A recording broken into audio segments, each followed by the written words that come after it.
I hope you all are excited to see what lies ahead of you and how the coming few hours are going to enhance your knowledge. Successful investing is about managing risk, not avoiding it.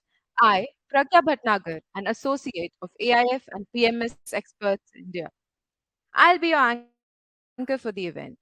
The event is being bifurcated into 2 days with 10 enlightening sessions each day with eminent speakers like Mr. Sunil Singhania, Bharat Shah, and many more.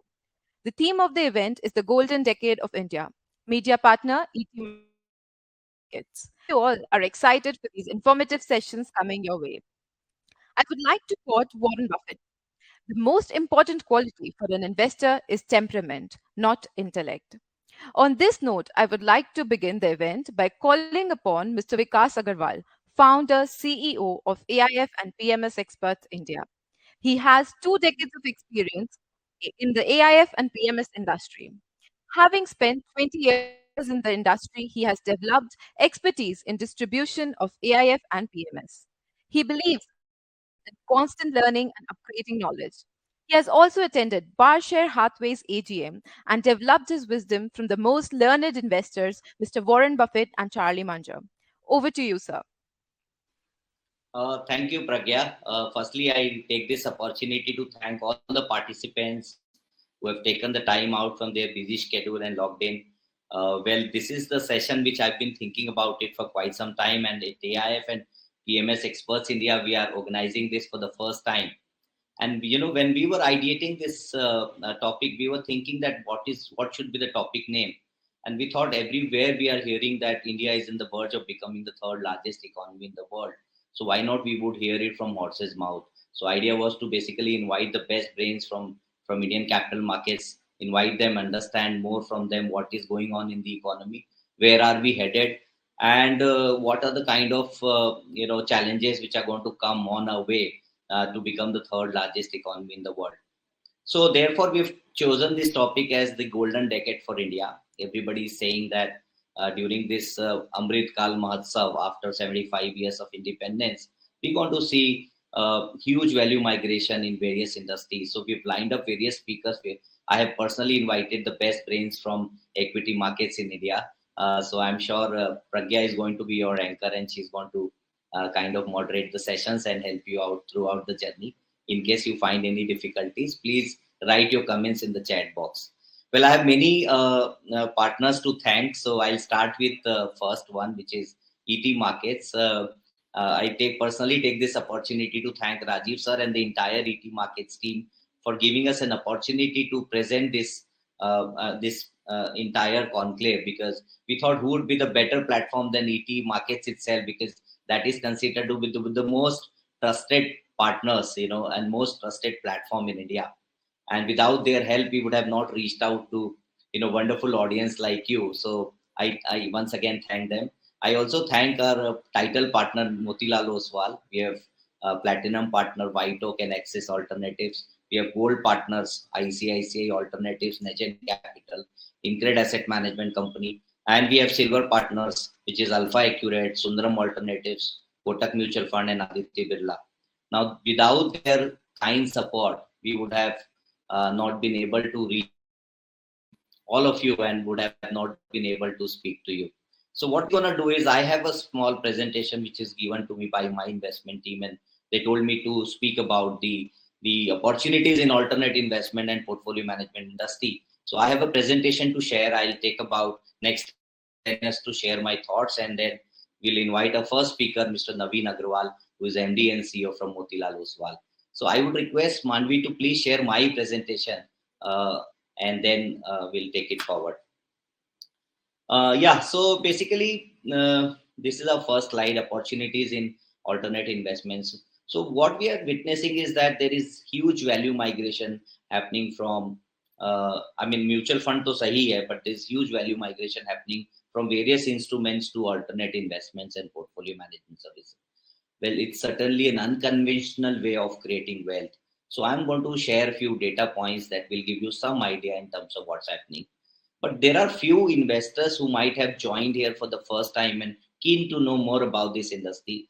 So I would request the other expert people to please bear with me for a minute or two, when I'm going to talk about some basics of AIF and PMS, and then I'll take you through the entire growth journey as well as the opportunities which lies ahead in front of us.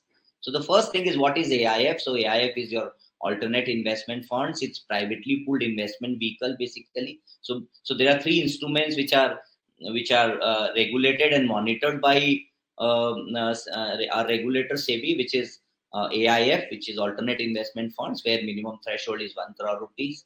Then PMS, which is portfolio management services, where minimum threshold is 50 lakhs rupees. And then you have mutual funds, where there's no minimum as such, and you can start with any small amount.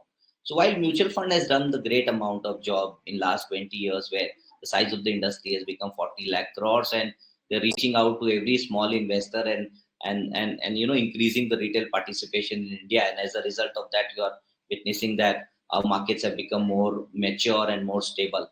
But what we are witnessing on the other side is that these alternate investment funds and portfolio management services, it is also shaping up very well. Just to give you some bit of basics, so there are broadly three categories which are defined by the regulator. So you have category one in the AIF, alternate investment fund, which is essentially to invest in startups, SMEs, social venture fund, infrastructure fund, and certain other sectors which are specified by the regulator.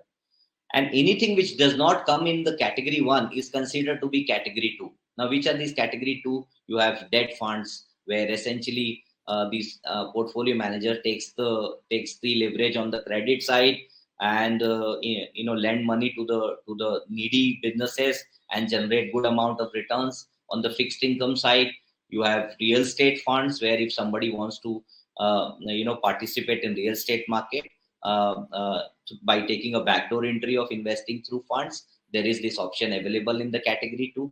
And then you have category 3, which is also shaping up very well. Now category 3 again has two aspects to it, one which is long only, the other one is long short. If you look at the long only, so long only has shaped up big time. The total asset under management in long only has reached to close to 75-80,000 crores as we speak. And some of the portfolio managers, I'm very happy to share, that able to utilize this platform even more efficiently and effectively. We'll discuss about that in the second and third slide. The other one is long short. Now this particular category is relatively new to country like India, but if you look at this, has a very good amount of global history. As in, there are some long short funds which has been into existence for over a decade and a half, where they've been going long on the industry where they feel that they are bullish on, and they go short on the industry where they feel that because of some intervention or disruption coming in, there would be a possibility of some downfall in those industry. So that's about long short. So long short is in the long short, you have given this opportunity by the regulator to leverage and amplify your returns by taking some amount of extra leverage on over and above your capital. uh, that's pretty much about AIF. Now, when you come to PMS, so PMS is basically a professional service provided by portfolio managers. When I say professional, as in these portfolio managers have their own setup and they do their own first-hand research. And they identify companies at an early stage of their growth curve, and at times they are able to ride through those growth journey and deliver very good results. So that is one. The other one is it's sort of customized, tailor-made in order to understand your requirements, and based on that, designing your portfolio. So there are some managers who do it. So again, if you look at the types of PMSs, there are different types. You have discretionary PMS, where you basically give the mandate to the portfolio manager to invest on your behalf. So what you essentially do is to sign the power of attorney with the portfolio manager and say that, look, you are now accountable to generate alpha in my portfolio, and I am giving you complete freedom, and you decide which stock to buy and how much to buy. The other one is non-discretionary. So non-discretionary is basically where you and portfolio manager work together. However, the final decision is taken by the end client. As in, if it is non-discretionary, then portfolio manager can give you recommendation, and then based on that, you investor can decide whether you would like to invest or not. The third one is advisory PMS, which is more or less like your non-discretionary only, where both portfolio manager and investor work together. Mainly, it is meant for large treasury house or family offices, where they want to work together with portfolio manager and get in sync with the thought process of each other, and then generate returns. Now, I want to just spend some time on the history of alternate investments and portfolio management services. Well, AIF is particularly, got regulated by SEBI in the year of 2011-12. Well, that was a time, otherwise people used to call it venture capital, people used to call it investment banking product, used to call it co-investment opportunities, etc., etc. But the regulator says that, the regulator is like a father of the industry, and when they come in, the industry only shapes up further. And as a result of that, I'm very happy to share that ever since this AIF industry got regulated in India, this has become only bigger and bigger, as in terms of size, it has reached to almost 6 lakh crores as we speak. So when after it got regulated, we saw huge money coming in. We saw AIF getting regulated, and we saw that 2012 and 13 was a time when some of the AIF players started, coming out with their AIFs. On the PMS side, if you look at PMS has now history, which most of the people may be shocked to hear that this has been into existence since 1993, whereas the mutual fund got regulated in 1996. So PMSs have a good track record, old history. In fact, some of the PMSs who have got license in the year of 2002, I remember, they've been able to deliver returns which is in the tune of 19.5%. This is the recorded number, SEBI recorded number that I'm talking about. So if I have to quantify for the investor, if 1 crore has become almost grown to 47, 48 crores in a matter of last 22 years. So that's the kind of a track record PMS brings on the table. Well, SEBI keeps regulating. So in 2012 they came out with another regulation where PMS became even more regulated and even more structured. We've already covered category 1, category 2, category 3. We also talked about portfolio management services. And we saw that if you look at, there are in India now more than 250 portfolio management schemes, which is already into existence as we speak in by March 2023. And the target segment for them is clearly HNI and ultra HNI. Whereas if you look at on the other side, AIFs, which has now more than 965 AIFs which are approved by the regulator. They are up and running. They've been collecting funds, and they are managing money. I will take another 5 minutes quickly to give you some key developments which is taken place in AIF industry. While if you look at the total market cap across the globe, equity market, it is close to $90 trillion, and India is only $3.2 trillion. And today we want to speak about that, how India is going to be $5 trillion. How do we embark this journey, and when is the time that we will reach there? But what is more important, and what we have observed, is that the share of alternate investment asset classes globally has reached to $12 trillion, which is a very, very significant part of the globe. And globally, there has been a rapid increase in the net asset of alternate investments, and same is projected to go up to $20 trillion by 2023. Uh, and I'll tell you the why it is happening in the second slide. Whereas if you look at India, we've just started. We've not even started. We've only raised $62 billion, which is not even comparable to the globe, what is happening on the alternate investment side. But the other important aspect is that if you look at hedge funds, they've really exploded big time. I mean, there are a lot of hedge funds out there globally, and they're raising funds and doing it very well. In India, the total amount of private equity which has come in category 2 and category 1, post COVID, we saw 15 to $20 billion of private equity investment coming in, and most of them has come from outside of India. In the sense that when we talk about new age companies like Paytm or various companies which get listed eventually, but when you look at their track record, most of the time the money has come from outside of India. So India has produced more than 50 unicorns that we talked about every time. But when you look at none of the Indian HNI investors have been able to ride through this journey, because most of the money has come from outside. But I'm glad to share that as we move ahead in the industry, we are witnessing that good number of HNIs and ultra HNIs, some of the family offices are taking equal amount of interest and participating in this growth journey, which is very, very important. Now, other side is, if you look at the PMS side, the size of the industry is now 2.5 lakh crores. If you ignore the EPFO mandate, the global trend is like, if you look at in the developed economies, I remember one of the fund manager was telling me that Every region has more than 1,000 investment portfolio managers. But as we speak, we are moving towards from $2.5 trillion to $5 trillion economy. As it is going to accelerate, we will see that India is also going to have more number of portfolio managers and advisors coming and participating. So we are seeing globally exponential growth of the index fund also. And why index fund and the passivization happening in India also to large extent is because everybody wants to generate alpha, and it has become very difficult for some of the mutual fund companies to deliver that kind of alpha, especially the new regulation which is coming in, where brokerage is going to be a part of the TR, and you will see some regulation coming in. It will become even more equal playing field for PMS and AIFs also. Like in AIF and PMS, you have to pay the brokerage separately. Similarly, in mutual funds, when you see that happening, obviously you want to see much more challenges coming and going ahead in terms of creating alpha.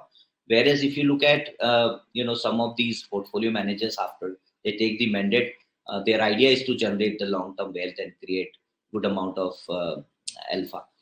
Now, when you look at the size of the industry, as I said, this is 2.5 lakh crores, vis-a-vis the mutual fund industry, which is 40 lakh crores in India. And when you compare, which is non-comparable, is fixed deposit market, which is 120 lakh crores, and with an expectation of incremental saving coming in, which is close to 500-600 crores every year, which is the minimum. I think, to my mind, I see that the size of opportunities is very, very large. As you can see, that there are a few data points that I picked up from SEBI side, where if you look at the PMS industry AUM, I've already mentioned that in 2013, 12, 13, I remember when I used to work for one of the largest portfolio management companies in India, the total asset under management used to be hardly 13,000 crores, which has grown to now 2.5 lakh crores. We saw the AIF. This is the category 3 data, where we saw that the total asset under management has grown from almost negligible in 2012 to almost 74,000-75,000 crores. That clearly indicates that you have a great opportunity. But the question is, how do we maximize your wealth? This is an absolutely unconventional way. Clearly, 2 or 3 points. I just want to conclude my session by saying that first of all, you have to have a very deep understanding of various offerings. You need to have strong domain knowledge. You need to understand the filtering processes of this AIF and PMSs. As I said, there are more number of AIFs and PMSs which are coming up. You have to have excellent investment advisory. You have to have capability to understand various themes and category. You will have an opportunity for co-investment opportunities. And last, not the least, is you have to have 200% conviction, because at times you will see that other instruments are doing better than your instrument. But that is the time you need to have patience and conviction. Then only you can generate these kind of returns. Very quickly, last slide from my end. How do we do it at AIF and PMS Expanse India? We've developed our own 3I framework, where we talked about the style of the portfolio manager. So there are 3 I's basically. I'll just take a second to quickly tell you about 3 I's. So the first I is basically investment manager style. There are various styles. There are growth investors, there are contrarian investors, there are value investors. So what we do is, we don't go by the performance alone. Like last year somebody has done well, it is quite obvious that next year the fund manager will have its own difficulty in terms of generating alpha. So we don't look at performance at all. We look at the style of the portfolio manager, and more importantly, whether the portfolio manager is sticking to that style or not. The second thing we look at is the quality of the portfolio, because we come from a research background. Right from Pion to myself as the CEO of the organization, all of us are involved in doing the quality research of the portfolio. And third and most important aspect is, we look at the consistency of the portfolio. So there are 58 parameters in which we evaluate these portfolio managers. Maybe we'll have a discussion and we can tell you more about that in later. With that, I would like to conclude my presentation here. And once again, I take this opportunity to thank all the participants who have taken the time out and want to listen to all our wonderful speakers. And thank you, ET, and thanks to all our partners. Thank you so much. Yeah, Pragya. So, yes, thank you so much, Vikas sir, for sharing your valuable insights on the opportunities that lie in the fields of AIF and PMS.